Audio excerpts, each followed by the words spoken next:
Tel Aviv, 14 de maio de 1948, 16 Rio.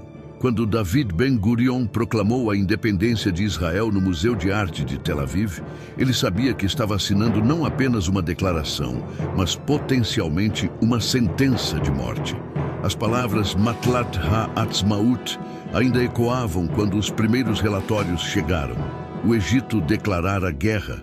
A Transjordânia mobilizava sua legião árabe. Síria, Iraque e Líbano cruzavam fronteiras. 5 exércitos regulares convergiam sobre um território do tamanho de Nova Jersey. Ben-Gurion havia previsto a invasão.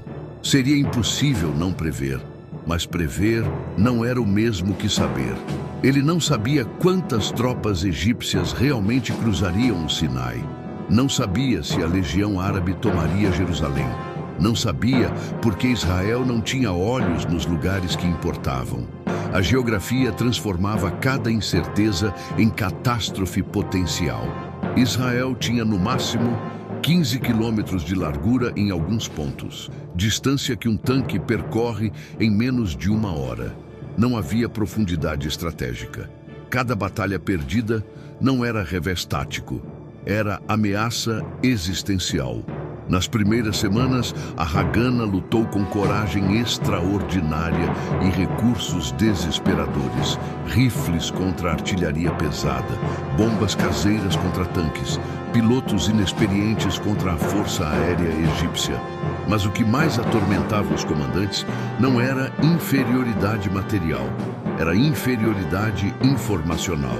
As decisões cruciais eram tomadas em Cairo, Damasco, Amã, Bagdá e Israel descobria quando já eram fatos consumados. Estamos lutando de olhos vendados, disse Yigal Allon, comandante do Palmach. Cada movimento é uma aposta, cada decisão é um tiro no escuro. Ben-Gurion sabia que vitórias militares garantiam sobrevivência hoje, mas apenas inteligência estratégica garantiria a existência amanhã. 30 de junho de 1948, o Shai Sherut Yediot havia sido os olhos e ouvidos da Haganah durante décadas. Seus agentes eram lendários, homens e mulheres que infiltravam a administração britânica, mantinham fontes em vilarejos árabes, interceptavam comunicações, arriscavam vidas para obter fragmentos de informação que salvavam comunidades judaicas. Mas o Shai fora desenhado para resistência clandestina, não para inteligência de Estado. Suas operações eram táticas, um ataque planejado contra kibbutz, emboscada preparada, movimentações de milícias locais. Raramente olhava além das fronteiras imediatas. Apenas 6 semanas após a independência, Ben-Gurion tomou decisão chocante. Dissolveu oficialmente o Shai, a organização que protegera o Yishuv durante anos mais perigosos deixaria de existir. A justificativa era clara.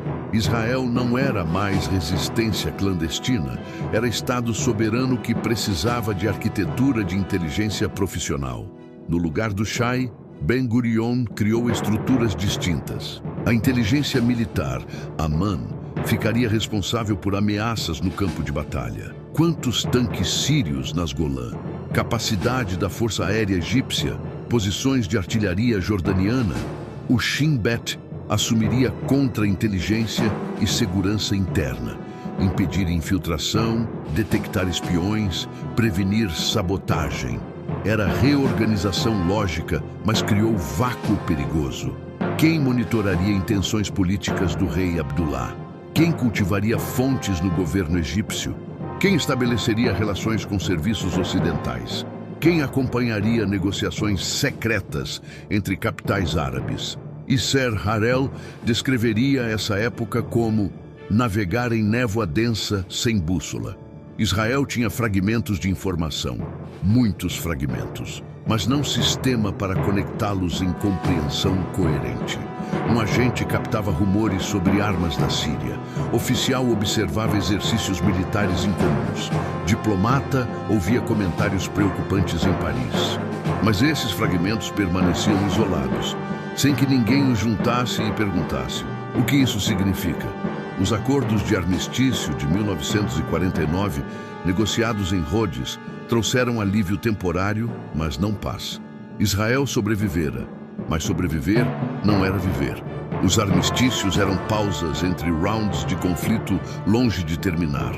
Cada mês de paz ensinava novas lições sobre consequências da cegueira estratégica. Em fevereiro, Israel descobriu pela Reuters que Egito e Síria negociavam um pacto de defesa mútua.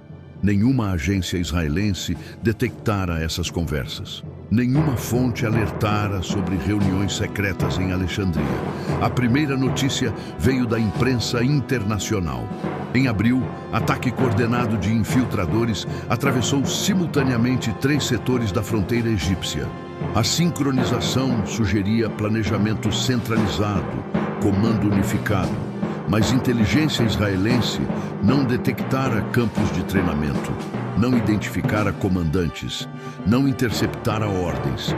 Em julho, diplomata em Washington mencionou frieza incomum de funcionários americanos. Semanas depois, Israel descobriu que Washington considerava grande mudança de política. Mas discussões ocorreram semanas antes, sem acompanhamento de Tel Aviv. Ben-Gurion convocou reunião extraordinária em agosto. Cavalheiros, começou sem preâmbulos. Administramos Estado como se fôssemos aldeia cercada. Reagimos a ameaças já materializadas. Descobrimos planos em execução. Compreendemos intenções quando já viraram ações. Isso é aceitável para a milícia clandestina. É suicídio para Estado soberano. Moshe Dayan concordou veementemente. Ganhamos batalhas, perdemos guerra informacional. Inimigos sabem o que planejamos antes de executarmos. Sabemos o que planejam depois que executam. Essa assimetria nos matará. O consenso emergia. Israel precisava de capacidade fundamentalmente diferente. Alguém precisava estar em Cairo ouvindo conversas de Nasser. Alguém em Damasco entendendo dinâmicas do governo sírio. Alguém em Washington, Londres, Paris e Moscou mapeando intenções das grandes potências. E essas informações precisavam convergir para centro, que as sintetizaria em inteligência estratégica acionável. A resposta estava sentada silenciosamente no canto, observando, já formulando proposta que mudaria tudo. Seu nome, Reuven Shiloah, outubro de 1949. Reuven Shiloah não chamava atenção. Estatura média, aparência discreta, voz moderada, podia passar despercebido. Mas aqueles que o conheciam sabiam que operava uma das mentes estratégicas mais brilhantes de Israel. Nascido Reuven Zaslansky em Jerusalém em 1909, filho de rabino, fora educado em textos sagrados e política real. Falava hebraico, árabe, inglês, alemão e francês fluentemente. Durante o mandato britânico, trabalhara na agência judaica, especializando-se em relações internacionais e operações discretas. Negociava com britânicos pela manhã, coordenava operações clandestinas à noite. Conhecia salões de Londres e ruas escuras de Jerusalém. Crucialmente, Shiloah pensava simultaneamente como diplomata, analista e operador. Entendia que inteligência não era apenas coletar segredos, era compreender contextos, antecipar tendências, influenciar eventos. Era ver o futuro antes que chegasse. No outono de 1949, Shiloah redigiu um memorando para Ben-Gurion. Não longo, acreditava em clareza, mas cada parágrafo construía argumento irrefutável. Começava brutal. Israel possui inteligência tática adequada, mas não possui inteligência estratégica. Detalhava lacunas. Nenhuma capacidade sistemática de coletar inteligência política em capitais árabes. Coordenação inadequada, ausência de análise integrada, comunicação ineficiente entre coletores e decisores. A solução: órgão completamente novo, não expansão de Amman ou Shin Bet, não departamento do ministério, mas entidade independente com missão singular, compreender e antecipar Ambiente externo afetando segurança israelense. 5 funções integradas. Coleta através de fontes humanas em países árabes e além. Análise estratégica sintetizando todas as fontes. Ligação com serviços aliados. Operações especiais quando necessário. Reporte direto ao primeiro-ministro sem camadas burocráticas. Estrutura enxuta, profissionalizada, focada. Centenas de pessoas certas, não milhares. Qualidade sobre quantidade. O nome sugerido era modesto. Hamossad Leteum, Instituto para Coordenação. Quando Shiloah entregou o memorando em novembro, Ben-Gurion leu em silêncio por 20 minutos. Depois, levantou os olhos. Reuven, você está descrevendo o que Israel precisa para sobreviver. Quando pode começar? Terça-feira, 13 de dezembro de 1949. A data não foi escolhida por simbolismo, sem cerimônias, fotógrafos ou discursos. Era terça-feira comum, fria para Jerusalém, nublada. Naquele dia, David Ben-Gurion assinou diretiva governamental que poucas pessoas veriam, mas cujas consequências alterariam a história da inteligência global. A diretiva estabelecia formalmente o Hamossad Leteum e nomeava Reuven Shiloah como primeiro diretor. O texto era sucinto. A missão, definida em poucas linhas, estabelecer órgão de coordenação que centralizará informações sobre desenvolvimentos políticos, econômicos e militares relevantes à segurança de Israel e fornecerá avaliações estratégicas ao primeiro-ministro. A justificativa de Ben-Gurion ao gabinete. Israel, desde sua criação, está sob cerco. A inteligência constitui primeira linha de defesa. Entender o que ocorre em capitais inimigas e chancelarias de grandes potências é tão vital quanto proteger fronteiras físicas. Mas todos entendiam que coordenação era apenas começo. O objetivo real, não escrito, mas universalmente compreendido, era criar capacidade de inteligência externa que Israel jamais possuíra. Primeiros dias foram exercício em discrição. Shiloah estabeleceu escritório modesto em Tel Aviv, não prédio governamental, mas estrutura anônima, sem placas. Queria veteranos do Shai, acadêmicos com expertise em Oriente Médio, linguistas fluentes em árabe, analistas capazes de conectar pontos desconexos. Estabeleceu princípios operacionais. Compartimentação. Operadores não conheceriam analistas. Verificação. Nenhuma informação única seria confiável. Análise sobre coleta. Dados eram meio, não fim. Profissionalismo sobre heroísmo. Não cowboys, mas profissionais disciplinados. Silêncio absoluto. Sucessos não seriam celebrados publicamente. Primeiros meses dedicados à infraestrutura básica, protocolos de comunicação segura, métodos de recrutamento, procedimentos de análise, canais para reportar. Sem anúncios, apenas endereço que poucos conheciam. Recrutamento foi pessoal e seletivo. Shiloah não publicou vagas. Conhecia cada pessoa convidada. Tudo do zero, sabendo que decisões criariam precedentes para décadas. Abril de 1951. O Instituto começara modestamente, mas em 18 meses tornou-se claro que coordenação era insuficiente. Israel precisava gerar inteligência própria de fontes que ninguém mais acessava. Em abril de 1951, mudanças institucionais consolidaram transformação. Por diretiva governamental, o órgão assumiu formalmente responsabilidade exclusiva por coleta de inteligência política e estratégica no exterior. Separação clara de Amman, militar tática, e Shin Bet, contra-inteligência interna. Separação também do Ministério. Diplomatas reportariam observações, mas espionagem seria domínio exclusivo da nova agência. Crucialmente, foi colocado diretamente sob primeiro-ministro, não defesa nem relações exteriores. Inteligência estratégica informaria a política nacional no mais alto nível, sem intermediários. Com essas mudanças, assumiu oficialmente o nome Mossad. Hamossad le Modi'in u le Tafkidim Meyuhadim. Instituto para Inteligência e Operações Especiais. Shiloah agora tinha autoridade não apenas para coordenar, mas para operar. Primeiras redes foram estabelecidas em países árabes. Agentes israelenses, alguns nascidos em países árabes, outros judeus europeus que passavam por turcos, infiltraram Cairo, Damasco, Beirute, Bagdá. Não eram operações espetaculares, eram lentas, meticulosas, perigosas.